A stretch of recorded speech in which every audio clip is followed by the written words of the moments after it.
Gente, o ministro da Fazenda, Fernando Haddad, entregou uma lista com 25 projetos prioritários do governo para o presidente da Câmara, Hugo Motta. O Bruno Pinheiro, que está sempre na cola lá do Congresso, vai trazer as informações para a gente agora. E quais seriam as ideias principais do ministro, hein, Bruno? Bem-vindo. Evandro, inicialmente vamos lá relembrar que ontem o Hugo Motta disse sobre a situação econômica que estamos vivendo e que o Congresso não vai analisar nenhuma discussão, um tipo de matéria para que possa aumentar o imposto ou que seja uma nova taxação. Um dia após essa fala de Hugo Motta, Fernando Haddad faz então uma visita de cortesia para o deputado Hugo Motta aqui em seu gabinete na presidência da Câmara dos Deputados. Reuniram alguns líderes também nesta reunião e o que Fernando Haddad disse que veio aqui para fazer um agradecimento durante esses últimos anos à Câmara dos Deputados, ainda na gestão de Arthur Lira, por tudo que foi feito, e também veio apresentar 25 iniciativas, cerca de 15 iniciativas têm uma dependência total do Legislativo. Ele espera que consiga andar aqui no Legislativo essa agenda econômica do Ministério da Fazenda, do governo federal. Hugo Motta relembrou que diversos momentos esteve com Haddad, várias conversas. Ontem ele havia revelado que Haddad estava sendo vencido por algumas áreas do governo. Hoje Hugo Motta falou em lealdade ao país e não lealdade a uma agenda do governo.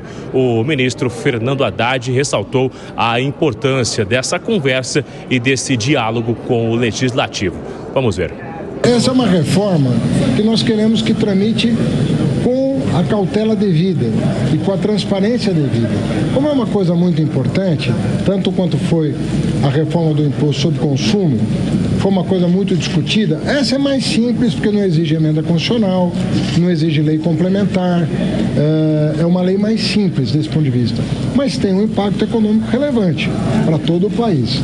E nós não estamos, como isso passa a ter vigência no 1º de janeiro do ano que vem, a Câmara e o Senado têm que ter o tempo devido para analisar. Evandro, 8 já estão em discussão e 7 ainda serão enviados para o Congresso Nacional. Obrigado, Bruno. Um abraço para você. Gustavo Segré, como é que você vê essa estratégia, então, do ministro da Fazenda de tentar já uma aproximação com o Hugo Motta para entregar uma lista? Olha, isso aqui a gente precisa cumprir em 2025. Está perfeito a colocação do ministro dizendo essas são as prioridades do governo. Isso não quer dizer que entre na pauta e muito menos quer dizer que sejam aprovadas. Eu li algumas delas e uma delas menciona uma coisa curiosa. Eu confesso, me custou entender o que o ministro queria manifestar. Me pareceu ler Dilma Rousseff nos seus melhores momentos, porque ele mencionava, entre outras coisas, que ia colocar um imposto aos super ricos, isso já estava na pauta do ano passado, para complementar a perda de arrecadação em função da isenção até R$5.000 para o imposto de renda. Mas na frase que me chamou a atenção é: se a empresa não paga lucro e os sócios retiram dividendos, esses dividendos ou esse retiro deveria ser taxado. E aí fico pensando, se a empresa não paga lucro é porque não tem lucro. Se tivesse lucro, pagaria lucro. Até pelas duas questões. Se for lucro presumido, paga lucro pela arrecadação, pela venda, pela sua receita. Se for pelo lucro real e tem lucro, paga lucro. Então não consegui entender que tipo de empresa o ministro se referia dizendo que se a empresa não paga lucro, ou seja, não tem lucro, e distribui dividendos, deveria pagar. Não sei, salvo que seja por dividendos atrasados de lucros acumulados no passado, que é uma questão muito técnica. Então, confesso, não entendi nada do que o ministro falava em relação a essa taxação de super ricos. Se for mais longe, deveria ser uma alíquota linear. Ele falou, não é mais de 50 mil, 60 mil. Não. Tem que colocar uma forma diferente. Eu gostaria de ter um pouquinho mais de informação, porque a única coisa diferente que eu achei é o critério de entendimento, de manifestação da sua proposta do próprio ministro. Para você, Gani. Olha, são muitas medidas, 25 medidas, então quem quer muito também não consegue nada. O que eu faria? Eu concentraria apenas em algumas medidas, em vez de 25, em 5 medidas, e 5 medidas que atacassem o gasto público, a redução do gasto público. Porque entre essas medidas, como o Segré aqui bem colocou, tem essa da isenção de R$5.000 e a compensação com aumento de tributo. Veja, a gente não está falando de corte de gasto, novamente tributo, que é um governo que arrecada muito, isso todo mundo já sabe, bate recordes de arrecadação. Agora, o que precisa é cortar na própria carne. Caso contrário, a população brasileira ela não aguenta mais pagar mais impostos. E aí, tudo bem, você vai tentar lá a desoneração do IR para pessoas que ganham até R$5.000, onerando do outro lado, isso não faz sentido. Então, por que não corta gastos justamente para liberar os R$5.000 aí, né? As pessoas que ganham até R$5.000 do imposto de renda. Ô Fábio Piperno, se o ministro faz muito, se reclama. Se o ministro faz pouco, se reclama? O ministro, Evandro, ele não foi lá, né, nem para fazer muito, nem para fazer pouco. Veja, é também uma cobrança que se faz a todo o Ministério Lula e ao próprio presidente da República de se relacionar mais com o parlamento, conversar mais. Aí ele vai lá, entrega o que seriam, digamos, as reivindicações, ou pelo menos as sugestões do governo. O parlamento vai ter todo o ano para avaliar isso. Certamente chegarão outras ideias, outras propostas, mas o fundamental é o gesto. O ministro falar, estamos aqui para conversar. Então, não tem esse negócio de que existe uma barreira e o governo está conversando pouco. Ou pelo menos, é mais uma tentativa de se mudar essa imagem agora que o Congresso está sob nova direção. E certamente a prioridade é, sim, aumentar a faixa de isenção para os 5 mil. Segundo cálculos, isso significa que 78% daqueles que seriam contribuintes do imposto de renda, deixariam pagar.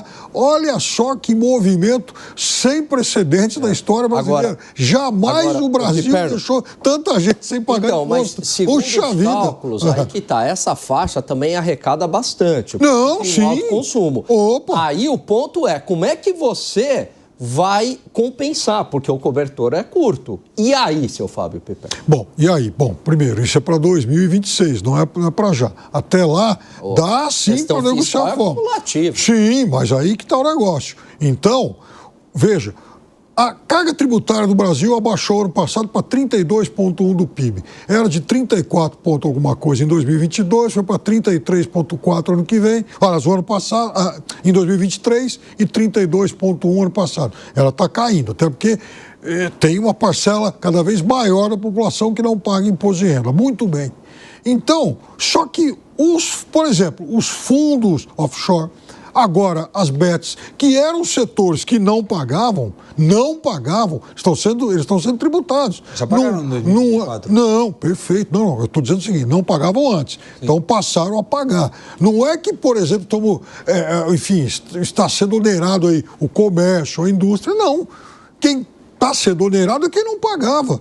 E eu acho que é uma obrigação do governo, sim, buscar mais segmentos que estão à margem disso aí. Mas Piperno, não é que a gente pode dar uma sensação ou uma explicação com um dado correto e uma interpretação errada. Quando a gente fala sobre a queda da carga tributária, é quanto imposto se cobra em função da atividade, arrecadação versus atividade. Se você colocar, por exemplo, pessoas que não pagavam por sonegadores e começam a pagar, como a quantidade de arrecadação aumenta versus a atividade, isso te dá uma queda da carga tributária. Quando você faz a conta, dá uma queda da carga tributária.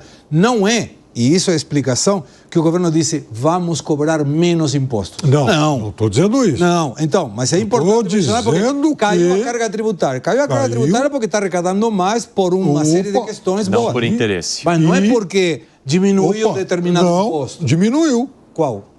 Aumentando a faixa de isenção do imposto de renda, diminui. Tem muita gente que deixa de pagar. Mas aí você teve imposto de fundo, você teve imposto de offshore, volta de imposto de combustível, certo? Peraí, as blusinhas, gente.